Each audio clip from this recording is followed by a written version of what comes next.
There's always this awkward pause when you're waiting for YouTube to get No started. worries. Oh, good. Okay, good.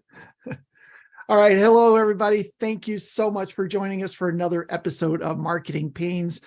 This is the podcast where we talk with real window treatment and awning service providers or business owners about their successes and struggle related to marketing their business.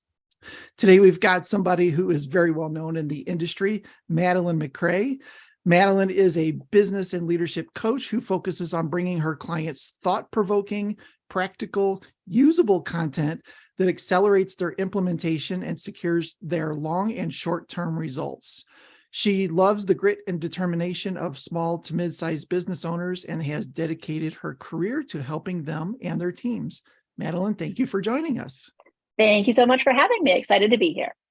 Yeah, I've been excited for this for quite a while. I've had your business card sitting on my desk for, well, since we saw each other back in October of last year. Yeah, that's right, Charlotte. Yeah. So thank you. Thank you again for jumping on today. Definitely appreciate your time. So give us the name of your company and kind of the 2-minute elevator pitch about it. Sure. So I have two different companies. I have Macrae Coaching and Consulting, where I do individualized business coaching for high-performing business owners in the home improvement space and outside of it, actually. And I also do consulting for large manufacturers, primarily for their dealer programs, educational programs. And then my Home Pro Toolbox, which is homeprotoolbox.com, is our digital resource center. So it takes all of my decades of experience and breaks them down into bite-sized chunks that business owners can get the answer to all of their business questions and never have to Google a business question again. So that's what we do. That's fantastic. So it is, it's in an online learning system with, It with videos, is. that kind of stuff. Yep, there's videos, so it's not just like a big course where you have to sit down and dedicate hours of your life. Right. All of the content is broken into content spaces. So if you want to learn about marketing, or if you want to learn about sales, or you want to learn about managing people or hiring or firing or any of those things, you can click on over to one of those spaces and then just leaf through whatever you want. So if I need to learn, what's the difference between an exempt and a non-exempt employee? Who knows that? You could Google it, sure. Or you could just go to Home Pro Toolbox, click the little button and have a little 3-minute video that lays it out for you. So you can make those decisions really fast and easy. So they're very short videos, on average 7 minutes, supported with templates and resources. And then we have all the things that business owners so often want, like, do you have a job description for this job? Or how about an onboarding plan? Or do you have an employee manual? Or do you have a sales playbook? Or do you have, sales trackers or all sorts of stuff like that in our template library? You can just click what you want, download it, customize it for your business, and never have to start from a blank sheet of paper again, which is so intimidating and so time consuming. Yes. Oh, that's fantastic. Anything that can use the what is it? The Pareto principle, 80-20. If I can get 80% of the way, right off the bat, and just modify the last 20, I'm way ahead of the game. Absolutely. And that 20% modification you're going to have to do no matter what. You have to make it your own. But at least everything in the toolbox is not built from some random ivory tower with me going to business school and just having these grand ideas for you. They're actually built in the trenches with real live business owners. Our promise is that if it's in the toolbox, it's being used by a high-performing company today. So it's currently actively relevant. We didn't write up any of the job descriptions from our just our own imagination. We built them collaboratively for clients, and then we cleaned them up and made them available publicly for our Toolbox members. Wow, that's fantastic. Okay, very good. Pretty cool. So how long have you been in this business or this world? Overall home improvement since the very beginning of my career. Okay. Since 2006. Okay. I started in hurricane protection, which rolled me into the world of tubular motors, which rolled me into the world of interior window coverings, and I've been in ever since. Oh, interesting. Okay. Yep. All right. Yep. And what is your position? You're the owner of the company, I would assume, right? Yeah. Yep. I'm the owner founder of both my consulting firm and also our digital company. Yep. Okay. What got you into deciding to start the Home Pro Toolbox? What a good question. So two things. The first thing was truth be told, I don't think I've ever admitted this in public. So here, you heard it first right here. Oh, breaking news. That right. breaking news. Back in 2021. So I guess in order for context, I've been having my consulting firm now for 7 years. And I lost my dad in 2020. He died in the latter part of 2020, which was just a huge, huge blow for me. My dad was my person. And it took a year of really like evaluating where I am in life, deep grieving. And towards like May-ish of 2021, I thought, maybe I want to do something more than my consulting business allows me to do. And I'm a solo parent, so I'm not independently wealthy. So I do actually work for a living. So there is that, right? And I just was thinking maybe I would want to sell my consulting business. Maybe I want to explore it. Sure. And I had someone come in and do an evaluation, someone who really specializes in helping female founders exit their businesses. Okay. And she did a big evaluation and she goes, well, Madeleine, I've got good news for you. And I've got some other news.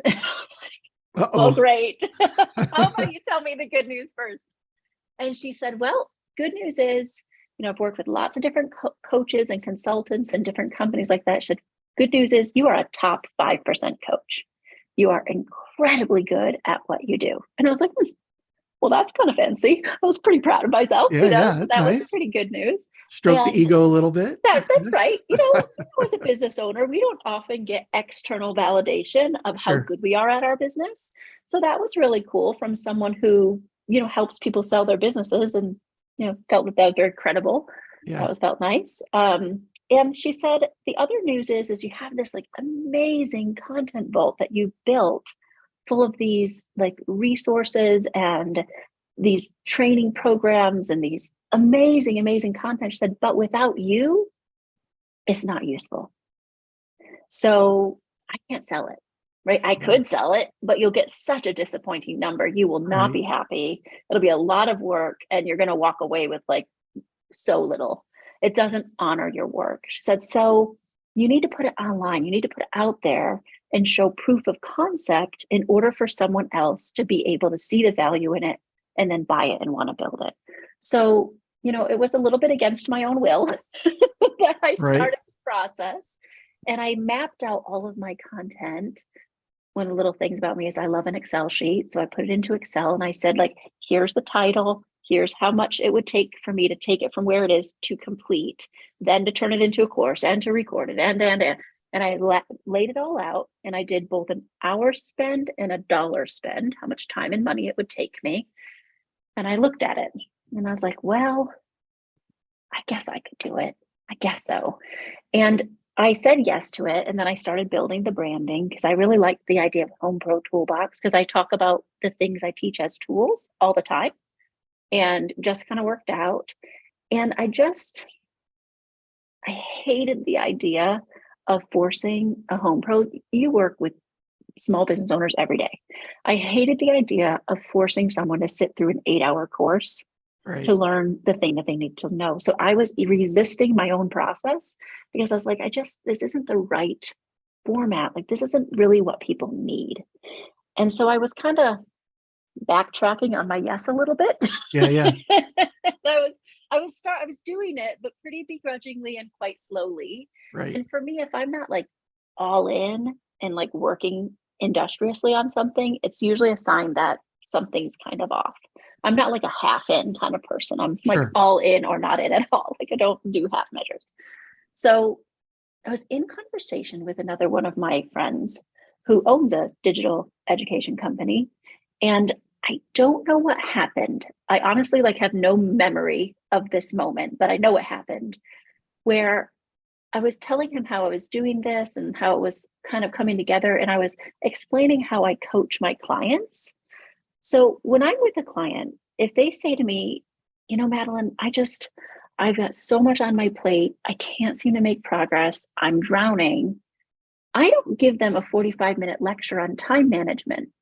I teach them 3 simple things. Right. I teach them how to bookend. I teach them how to time block. And I teach them a process that I use for opening and closing your day. And it takes maybe 5 minutes, maybe 15 minutes maximum, right? To teach all three of those things. Sometimes I just teach them one of the things. Like if they're really overwhelmed, they don't need three more things to do. They need one effective strategy.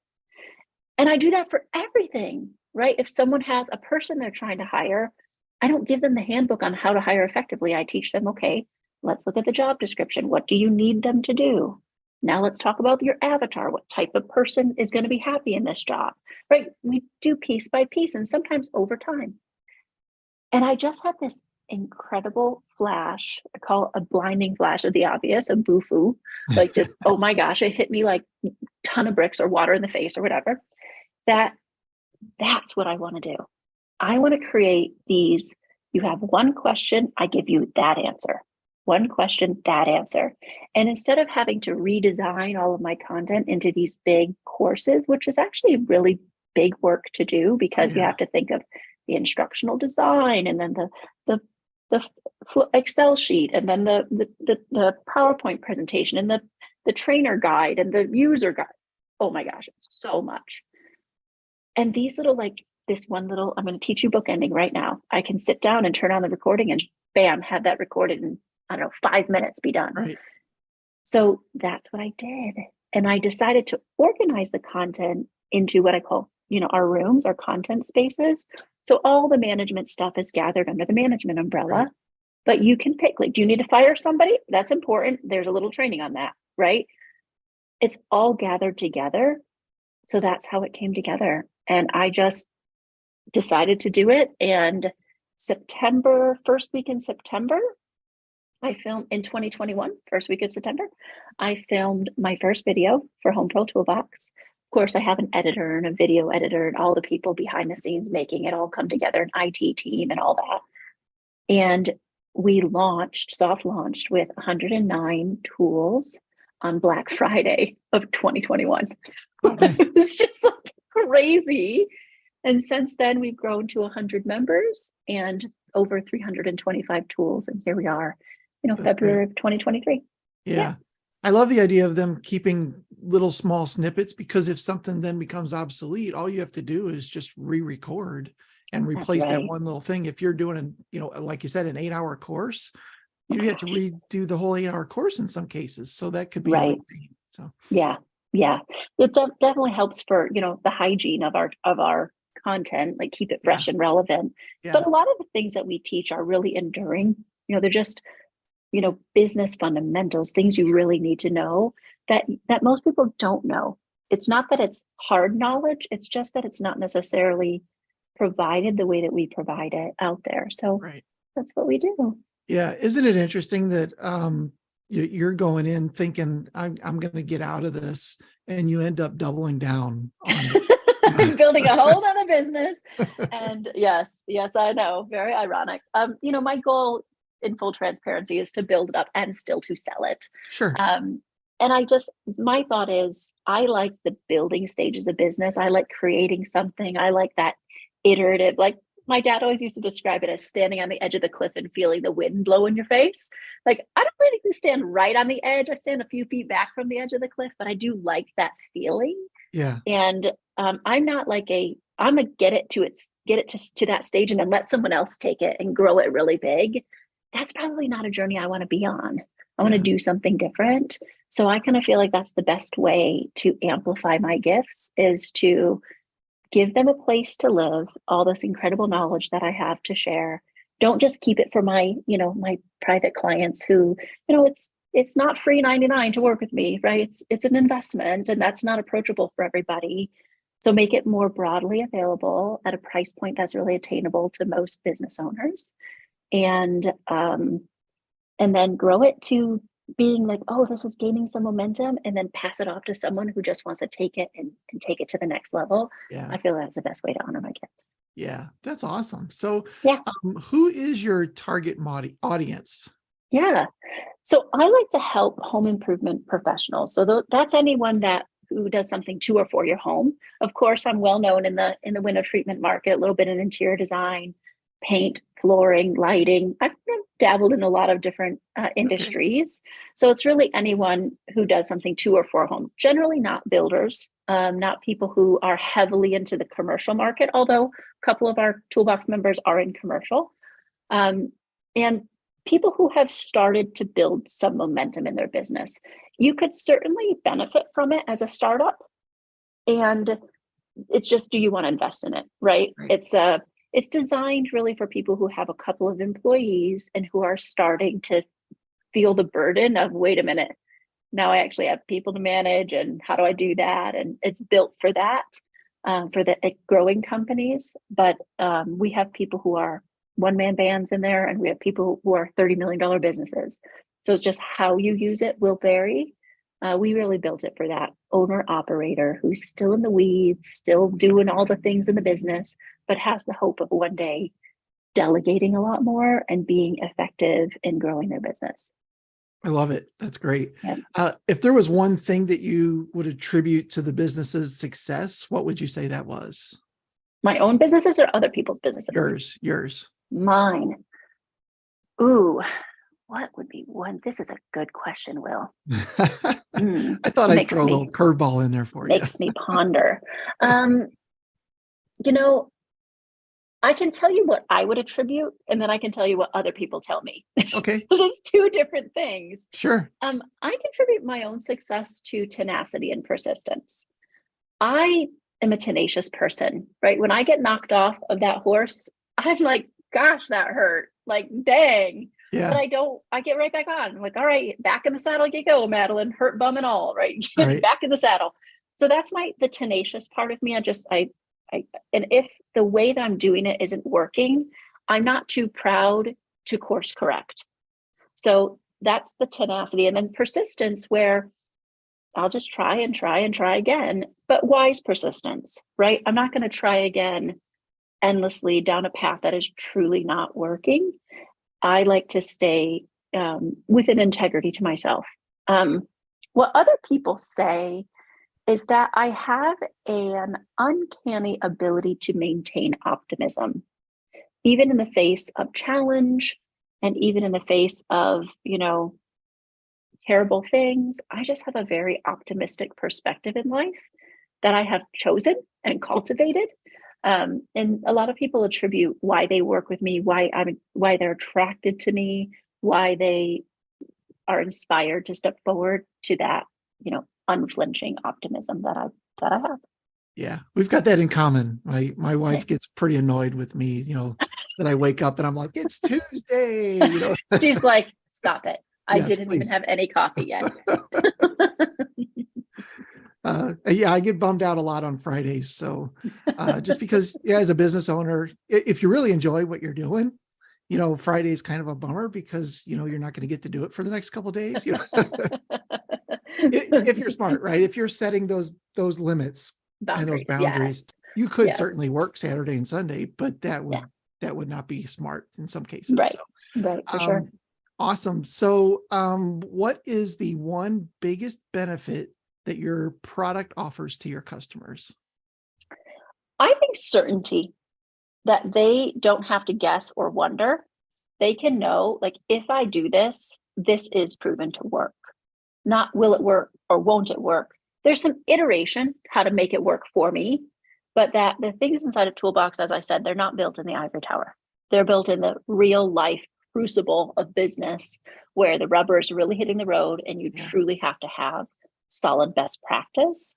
That's what I would say, certainty. They don't have to wonder if it will work. They just have to maybe massage it a little bit to match how they're working.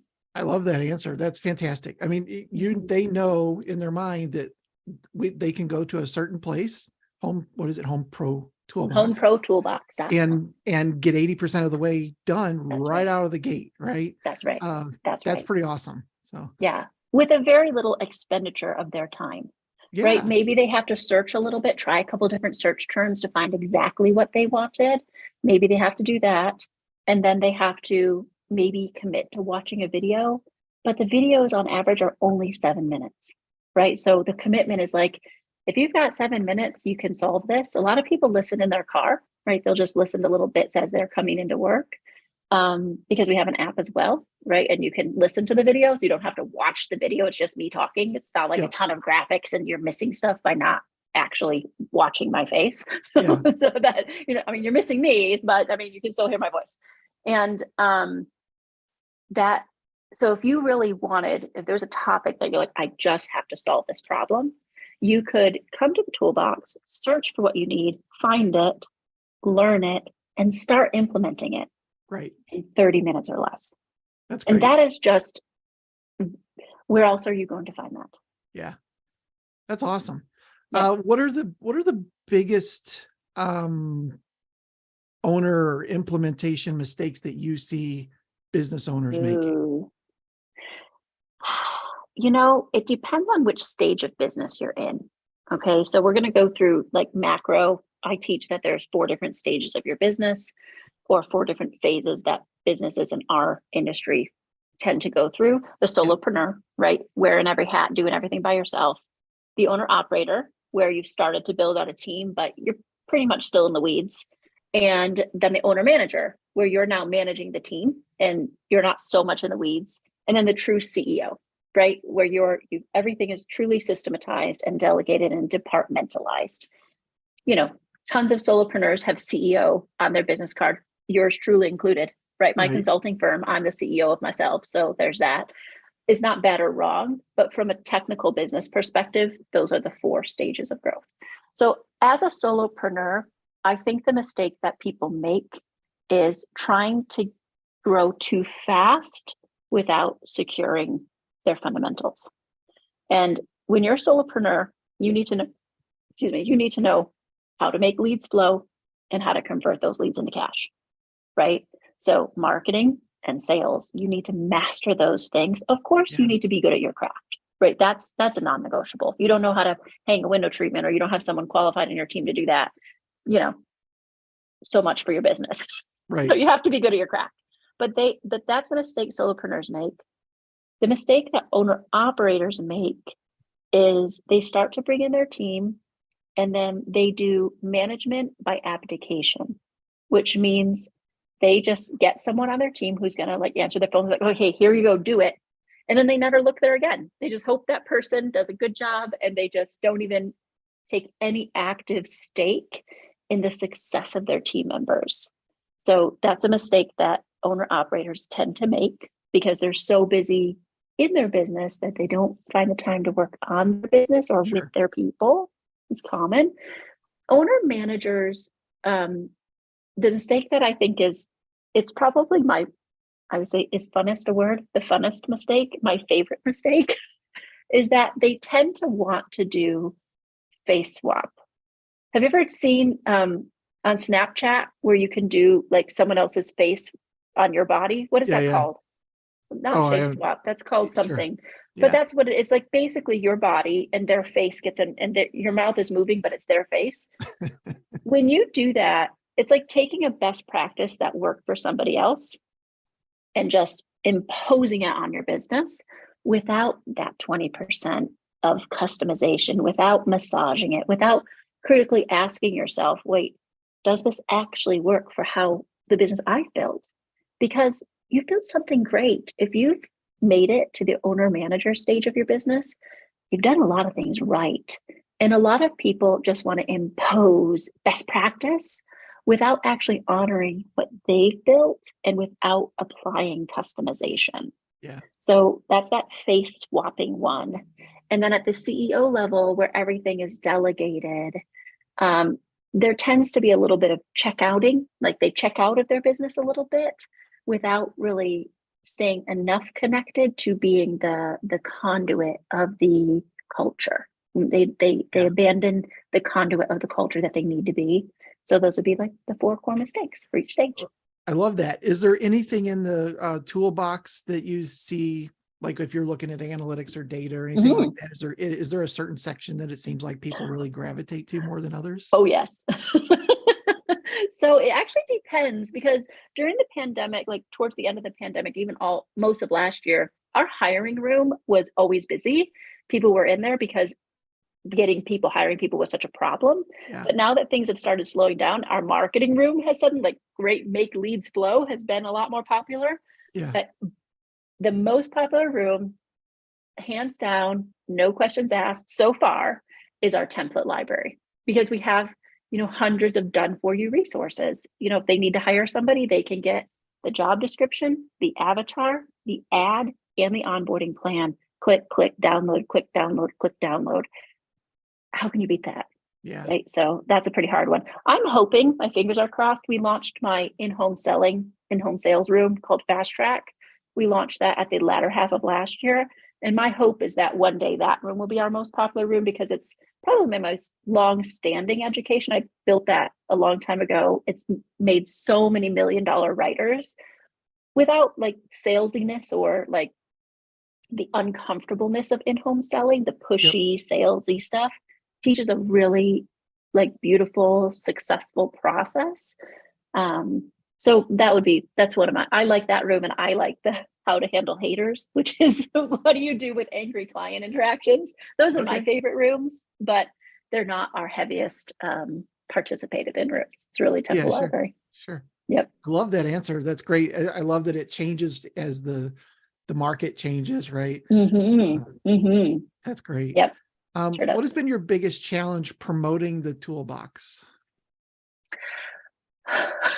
You're going to chuckle because this is your business.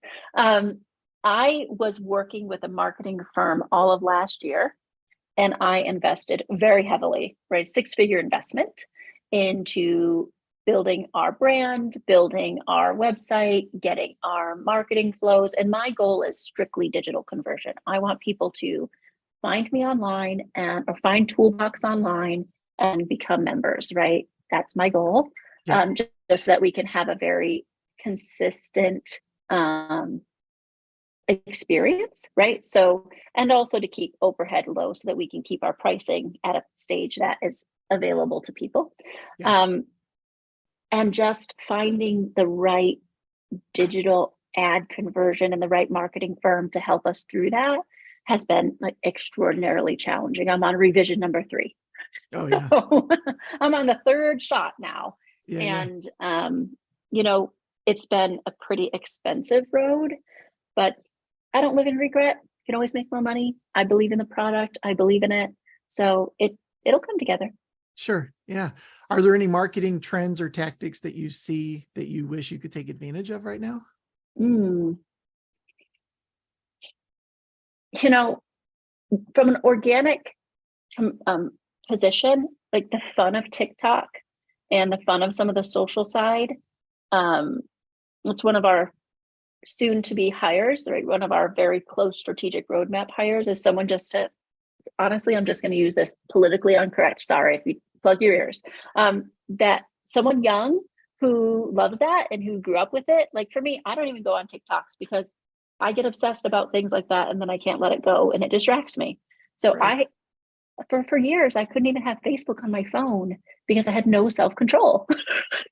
I'm a human. I'm allowed to admit my faults. Yeah. I would put a post on Facebook and I would check it obsessively to see if it was succeeding. And I had to take the app off my phone, delegate that responsibility to other people until I personally could let go of my obsessiveness about it. And now I'm at a place where I don't do that anymore, thankfully, but I would really love to take advantage of that fun, organic, social side. It's not a new trend, but it's certainly something that I see as a really significant contributing factor to our overall success in the long term. Yeah. Yeah. I think the allure of social, it's still there. And we get a lot of clients that'll come to us, especially on what you said, the solopreneur, those really lower levels. Hey, we want to do social media. We want to do some of this really cool stuff. Probably not the best use of your money at that very early stage, even though it sounds really cool. It's a great supplement to something that's already kind of working. And it sounds like that's the stage you're at. Yes. Yeah. Very cool. So window treatment industry specific, what or business related to those kind of business owners. What do you see as a current trend or change in the industry that we should be paying attention to? Yeah, I don't think that, February 2023, I don't think this is going to come as a surprise to anybody, but the market is softening, right? The big boom of post-pandemic surge of dollars into the economy and surge of people staying at home and wanting to make their home their safe space that's drying up, right? So we're going back to what I would actually consider more normal lead flow, which means that you actually have to work to make your marketing work. It's not just like stand there with a bucket and catch whatever falls. That's not happening very much anymore. Like you could do some of that still, but it's hardly, there's not a lot falling down from the sky right now. So you really have to double down on your marketing fundamentals and understanding your lead flow and collaborating with a great person like Window Treatment Marketing Pros, Will here, to help you create that lead flow and manage that lead flow really well. Huge trend, especially for anyone who had a COVID surge. You're going to feel it, right? You're going to feel it this year. You'll start recovering probably next year, but this is normal lead flow. It's not like lead flow is horrible. Right. It's that this is like pre-pandemic lead flow where you actually had to work for your leads, and the diligence that you have to really, people are taking longer to decide. So your follow-up game needs to be better. Your sales approach needs to be more refined. And even your appointment setting and booking, you need to be more persistent about really booking those appointments, especially in home selling. But if you're showroom selling, you're a little bit at the whim of traffic, but with your in-home selling, which is the majority of our industry, you really have to be diligent, which is, why we teach that, because it's a skill. It's not like just wing it. There's a set way of managing that booking conversation that leads you to appointments that are booked and kept, right? That stay really sticky. Yeah, that's really good. I'd say most of the phone calls we're getting now are people that are seeing the market softening. And I think softening is the right word. I don't think it's going to tank. And I'm not an economics major. Sure. No crystal ball here. Yeah. I mean, that's what we see happening. I really hope that it's short and sweet and goes back up. But the smart people are calling and saying, hey, we need to get some eyeballs on our business. It's always interesting to hear when, we built our website in 2003 and probably need to get it updated, those maybe, are always fun. Just maybe. It may or may not be a little outdated, maybe. Right. Yeah. Yeah. Nothing like Very 20 good. years to have a little bit of update. Yeah. Yep. All right. Here's a fun one for you. Yep. If money were no object, what is the craziest marketing stunt you'd like to launch? Well, one of my big dreams is to teach on a Tony Robbins style stage. So like an event, like stadium style event. So if money were no object, I would move heaven and earth to either create my own stadium style event and fill those seats, right? Money's no object. Why not? Let's go for broke. Right. Yeah, that's probably what I do. Wouldn't be an or. That's what I would do. I love that. So so you would take your time to teach a bigger audience. Much bigger audience. Yeah. Yep. Oh, that's great. That's great. Yep. Okay, very good. So thank you for your time. I do appreciate it. Yeah, my pleasure. If people want to learn more about your business, where can they go? Sure. The best place to go is going to be directly to Home Pro Toolbox, which is HomeProToolbox.com. And check out that website. There's tons. If you want to get in touch with me about private coaching, you can still sneak it in through there. Just go there first. Best way to find me. Okay. And I hear you have a special offer for our listeners. I do. Yes, I do. So we are going to be offering, and thanks to Will for all his incredible work with the industry and with, all of you who are tuning in to hear his wisdom. We're going to be offering a 15% discount on your membership. So Home Pro Toolbox is a membership, and you can do we have our sales accelerator, which is our sales and marketing stuff, our business builder, which includes that template library I told you about, and then our jetpack, which is just access to everything. And you'll get a 10% discount, or 15% actually, be more generous than that, 15% discount on whichever membership you choose for the lifetime you stay a member. Oh. So, and the coupon code for that is WTMP 2023. So Window Treatment Marketing Pros 2023. And I'm sure that'll be in the show notes. Yes, we will make sure to get that in the show notes. Thank you for that generous offer. Of course. And I don't also thank you for saying that people tune in to hear my wisdom. I think it's more the wisdom of the guests that I have on than it is me. Well, you're wise to bring us, so you can get credit there somehow. I'm just the pretty face behind all this. I love it. Very good. Well, listen, Madeleine, thank you so much for taking the time today to kind of tell us about your business, what you're up to, and in this case, 2 different things. So that's awesome. Love to hear what's going on with you and some of the insights that you have. I definitely appreciate your attendance today. My pleasure. Thanks for having me. Yeah, no problem. Listen, thank you also for listening. If you enjoyed this, please give us a like. Don't forget to subscribe to the podcast. We are always interviewing industry experts and trying to get more wisdom that we can pass on to everyone.